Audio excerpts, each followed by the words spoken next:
ఆదివారం సోమవారం త్రిమూర్తుల మేళ ఇలా చేయండి. ముట్టించుటకు అగ్గి లేదే, నా గావంచ ఒత్తులకే ప్రాప్తికై నా ఆవు దొంగల పాలైనది. నా కుటుంబము ఉపవాసములతో వేచి చూస్తున్నారు. ఏ బుద్ధితో పూజ చేస్తాను అని ఏవగించుకొని ద్విజుడు కూర్చున్నాడు. అది చూసిన త్రిమూర్తులు, ఓ ద్విజుడా, మదిలో చింతపడకు, నీ ఆవు పెయ్య దొరుకుతాయి, నీవు నీ కుటుంబం సుఖంగా ఉంటారు, వస్త్రములను కూడా దొరుకును అని చెప్పి, ఆ పూజకు అధిక ద్రవ్యములు అక్కర్లేదు, కొంచెముతోనైనా తృప్తి పొందుదాం. ఇప్పుడు నీవు తెచ్చిన 3 పైసల సామాగ్రి చాలును.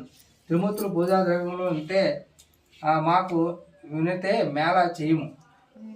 3 మట్టి చిటుకులందు గంజాయి నిలిపి అందులో నిప్పును దొప్పును వేయవలను.